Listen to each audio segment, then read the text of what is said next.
Research that has been commissioned by the Israeli government reveals that Israel is considered to be a genocidal apartheid country in the eyes of many Europeans. Again, this is based on a study that was commissioned by the Israelis. Back in September, Dropsite News got a hold of this preliminary report that was commissioned by the Israeli Ministry of Foreign Affairs and carried out by an organization known as Stagwell Global, an American polling firm. Now, it's run by Mark Penn, who donated $100,000 to AIPAC after October 7th, 2023, and has ties to the right-wing Likud party in Israel. So again, this entire study, it's commissioned by Israelis.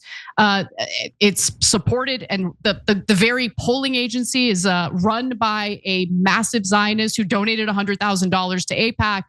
So this isn't in any way, like shady and made to lie about public perception of Israel. I just want to be very clear about where this comes from. Now, the firm set out to discern what the public's attitude toward Israel currently is and what they know about the genocide in Gaza.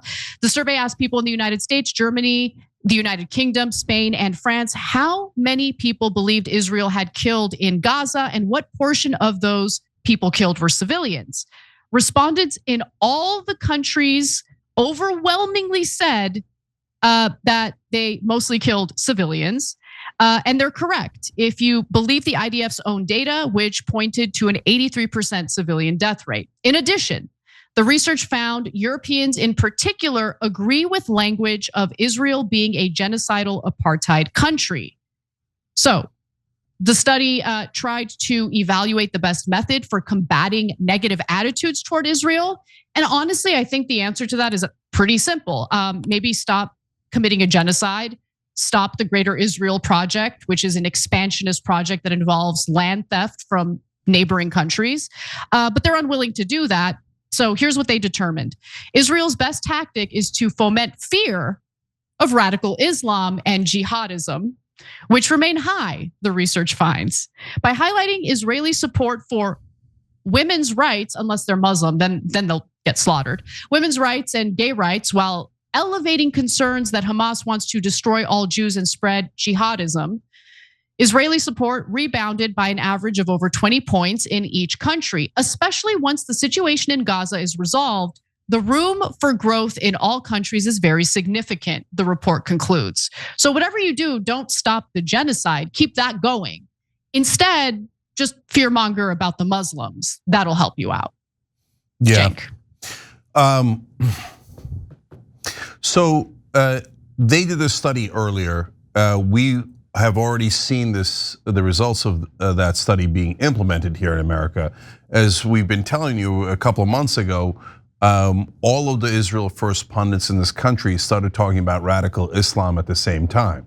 Now when you see, they did a study and found out that's what moves public opinion by 20 points. This is a concerted strategy. That is what we suspected and told you about on air. Now it's confirmed. So they're like, we can't defend Israel. That's too hard. We don't want to change what Israel's doing. We want to keep slaughtering and taking land. So instead, we're going to go dirty Muslims. You should hate the Muslims instead. Radical Islam, jihadism, etc. Guys, so number one, what am I supposed to do with a country that is purposely trying to drive hatred towards the community I grew up in? Am I supposed to like Israel after this? Is that a fair ask? Imagine if another country thought, you know what, it helps our cause to get more money from America by doing this. So let's try to drive up hatred towards Jews. And let's talk about how the Jews are dirty and the Jews are terrorists and the Jews are the worst people on earth. And that way we'll get more money for our Muslim country. Well, I hope, I certainly would condemn that to no end, right?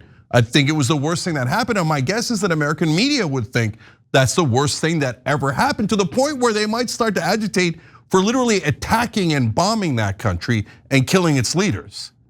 Israel does it, nothing. Oh yeah, of course, you're supposed to hate the Muslims. Well, no, we're not supposed to hate them. It's literally Israeli propaganda so that we'll help them attack their neighbors and keep financing them. And then the second thing I'm kind of conflicted about, I don't want to have evil people determine how I think. At the same time, it's hard not to say now, oh, Cenk, you have to care about anti-Semitism at a microscopic level. Oh, one person's feelings were hurt because you criticized or somebody else criticized Israel in a way that they viewed to be 5% out of bounds or 10% out of bounds is slight reference to a potential trope. Meanwhile, that country is saying, hate the Muslims, hate Cenk, hate his family, hate his kids, hate his parents, hate everyone around you. Well, it's leading me to have an emotional reaction that I hope I get past, which is, I'm not really interested in your, look, if you show me a real case of anti-Semitism, I'm always gonna hate it and I'm not gonna be in favor of it ever. You give me all of your fake charges of anti-Semitism, I now loathe it an extra amount. I can't stand it, and I'm not interested in it at all. So yes, that also includes people telling me about how I have to cancel Tucker Carlson or Megyn Kelly or anyone else because they might pop out of a cake and be anti-Semitic at a later time. No, all of your pundits, all of the people in America that is driving pro-Israel policy are vicious, racist and bigots against Arabs and Muslims. So I have no interest in placating them 1%, and I'm not halfway done through this study. Anna, back to you. Well, one other thing that I wanted to bring up is that today it was announced that Israel is suspending over 24 humanitarian foundations or organizations, including Doctors Without Borders, from Gaza. So they're now banning humanitarian organizations, including Doctors Without Borders. They claim that it's because these organizations failed to meet its rules, its new rules. No, we know what this is about.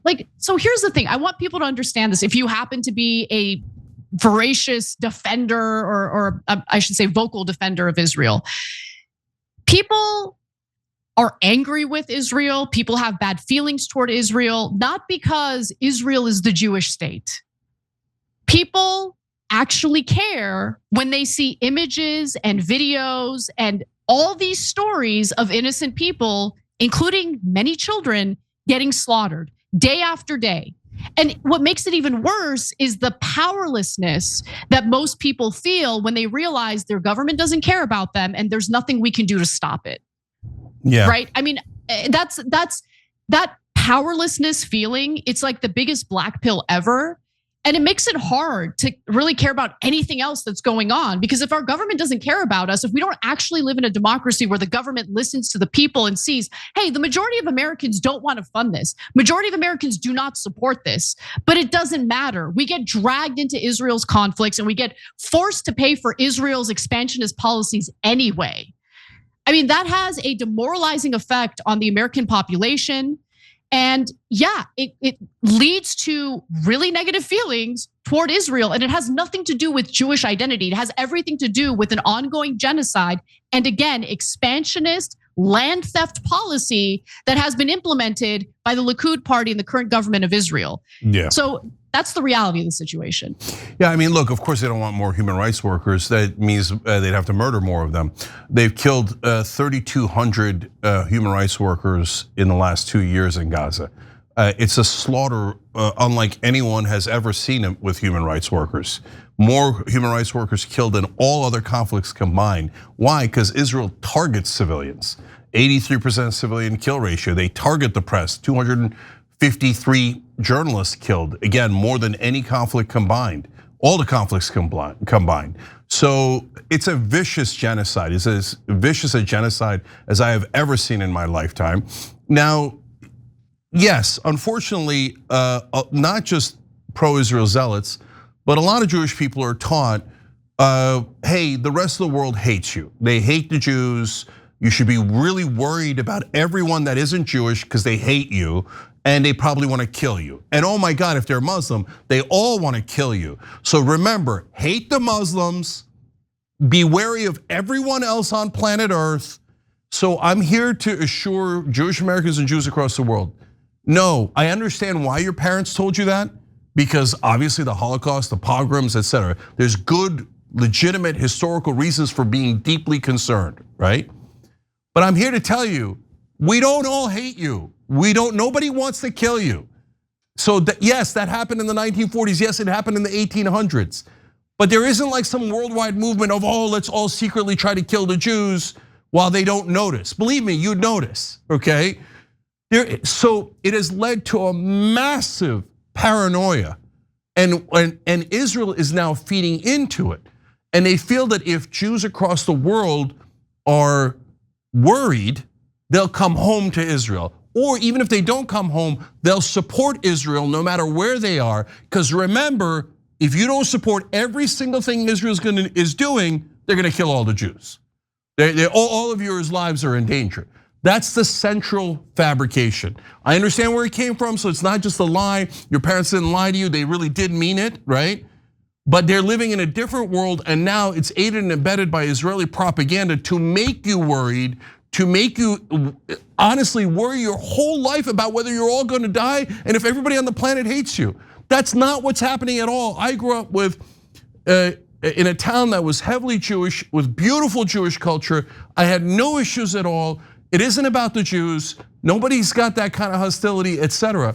Guys, we're criticizing Israel not because they're Jewish, despite the fact that they're Jewish. We're still forced into criticizing them for obvious reasons. This horrific genocide, 20,000 kids dead. Last thing for me is, and as I looked at that study, I was really dispirited by how Israeli propaganda overall has worked. Like they're doing this study because they're like, oh golly gee, it's not working as well as it used to. Let's find a new way to trick people. Let's hire these Americans, etc., and make sure that we could do better propaganda, and mainly driven by hatred towards Muslims while we pretend to care about bigotry. But even despite that, despite their concerns, the average European thinks there's only 30,000 dead in Gaza when the number is well above 70,000 at a minimum. Well above. Right? And the average American thinks 10,000 Palestinians have been killed. So their propaganda was so successful, even as the Europeans are enraged over it, they don't know it's more than twice as bad as they think.